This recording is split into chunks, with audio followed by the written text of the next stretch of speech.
Bismillahirrahmanirrahim. Salam, dəyərli və əziz möminlər, müsəlmanlar.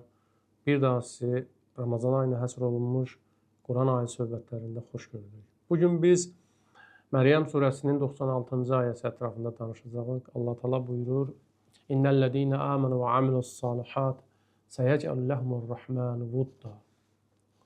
Həqiqətən Allaha iman gətirib yaxşı iş görənlərin məhəbbətini Allah insanların qəlbinə salar.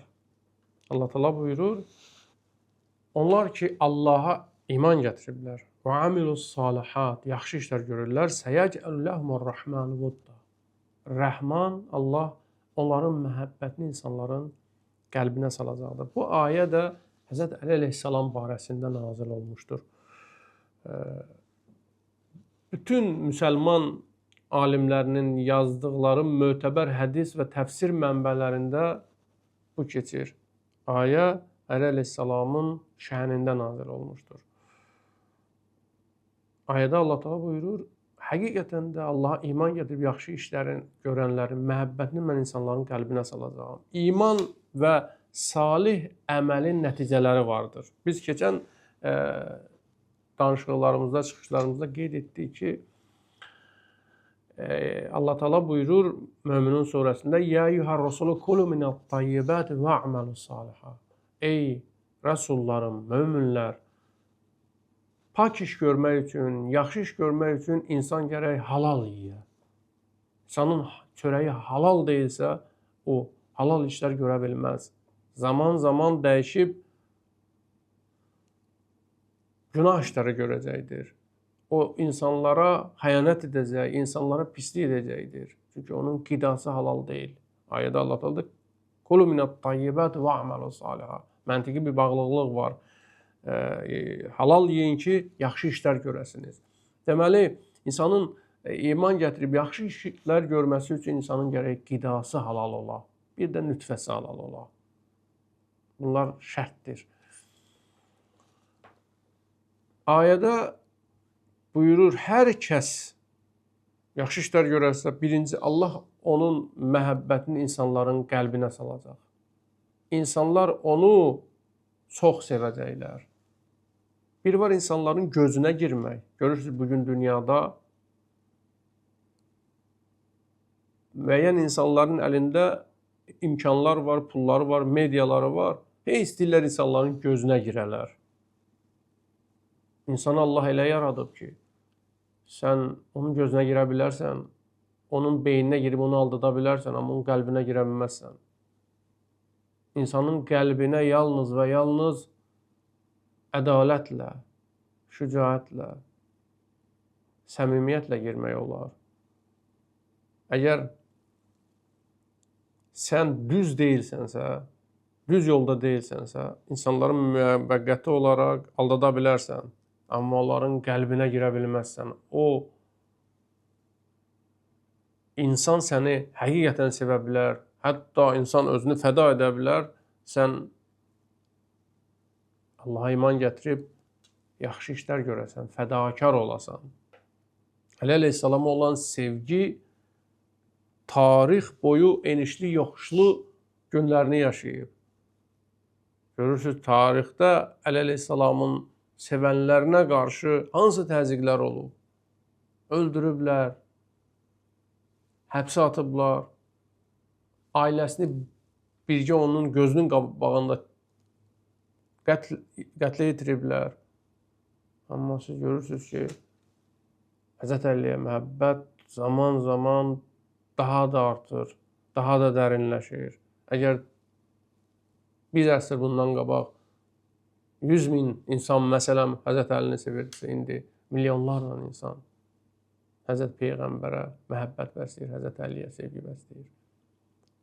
Bəli, insanlar oxuyub həqiqətlə tanış olandan sonra biləndə ki, bu insan Allaha xatir hər şeyindən keçib, Allahın yeryüzündə elçisidir və Allahın dəyərlərinin canlı formasıdır. Allahın dəyərlərini təcəssüm edir. Əlbəttə, ona qarşı məhəbbət daha dərin olacaq.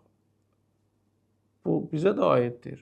hər bir insana aiddir. Hər bir insana Allah Taala onun imanı və əməlləri qədər insanlarda məhəbbət yaradacaqdır.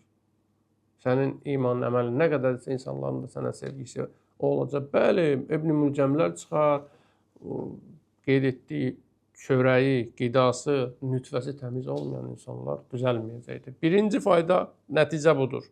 Kim yaxşı işlər görsə, yəni Allaha iman gətirib yaxşı işlər görsə, birinci faydası budur. Onun məhəbbətini Allah insanların qəlbinə salar. İkinci faydasını biz keçən dəfə də buna toxunduq. Nəhl surəsinin 97-ci ayəsində buyurur: "Mən amilə salihan min zəkerin əv untə və huve mu'minun fələnuhyiyennehu hayatan tayyibə." Allah ona bir pak həyat verəcəkdir. İkinci faydası budur. İkinci nəticəsi budur. Allah ona bir təmiz həyat verər. Onun adı təmiz olar. Ailəsi təmiz olar. Onun atdığı addımlar, davranışlar təmiz olar. İnsanlar özlərini, digərlərini onunla ölçərlər. Üçüncü faydası budur. Fəllədinə əmənu və əmilus salihat ləhum məğfirətun və rizqun kərim. Həcc surəsinin 5-ci ayə, 50-ci ayəsində Allah təala buyurur: Fəllədinə əmənu və əmilus salihat ləhum məğfirətun və əcrun kərim. Allah onları bağışlayar. Yəni yaxşı işlər görsün, Allah səhvlərindən keçər və sənə rizqun kərim verər. Yəni bərəkətli rizq verər, ruzi verər. Digər bir fayda budur ki, hər kəs iman gətirib yaxşı işlər görsə, Allah onun pis əməllərini yaxşı ilə əvəz eləyər. İllə mən təbə və əmənə və amilə salihan fəulaikə yubəddilullahu səyyiatihim həsənat. Hər kəs iman gətirib yaxşı işlər görərsə, burada Allah Teala ayədə buyurur: İllə mən təbə, yəni səhv etmişdi, günahlar etmişdi, xəta yolda olub, amma tövbə eləyir. İman gətirir, başlayır yaxşı işlər görməyə. Allah deyir, hətta onun pis işlərini də yaxşı işlərlə əvəz edərik. Bu ayə Furqan surəsinin 70-ci ayəsidir. Ənkəbut surəsinin 9-cu ayəsində Allah Teala buyurur: "Vəllezine amenu və amilus salihati lenudxilennahum fis-salihin." Hər kəs iman gətirib yaxşı işlər görsə, Allah onu salih insanların sırasına salacaqdır. Yəni bu insanı artıq salih bir bəndəsi kimi qəbul edər. Hər kitab oxuyana alim deməzlər. Çünki çox kitab oxuyanlar var, alim deyildir. Hər yaxşı iş görən də salih sayılmır. Bəzən cəmiyyət arasında bu fərqi qoya bilmirlər. Məsələn, biri yalan danışır, deyir yalancıdır. Yox, bir yalanla, 5 yalanla adam yalancı olmaz. Yalancı ona deyirlər ki, onun danışıqlarının çoxu yalandır. Hər kitab oxuyan da alim olmur. Əgər bir insan həqiqətən davamlı surətdə kitab oxuyursa, elm oxuyursa, o alim ola bilər. Ona alim demək olar. Buna deyirlər ərəb qrammatikasında sifət-i müşəbbəhə. Yəni artıq bu onun xüsusiyyətinə çevrilir. Bir iş əgər sənin xüsusiyyətinə çevrilirsə, bəli, sən artıq o işin sahibinə çevrilirsən. O adı sənə vermək olar. İnsan çox yalan danışırsa, danışıqlarının, söhbətlərinin çoxu yalandırsa, onda o yalancıdır. Bir dəfə yalan deməklə ona yalancı demək olmaz. Məsələn, arada qeybət edirsə səhvən, ona qeybətçi demək olmaz. Ayədə Allah Teala buyurur ki, hər kəs iman gətirib yaxşı işlər görsə, deyir, lənudxilennəhum fis-salihin. Mən onları salih insanların zümrəsinə daxil edərəm. Bu Ənkəbut surəsinin 9-cu ayəsidir. Cəsiyyət surəsinin 30-cu ayəsində Allah Teala buyurur: "Fəəmmellezine amenu və amilus salihati feyudxiluhum rabbuhum fi rahmeti." Allah onu öz rəhmətinə daxil edəcəkdir.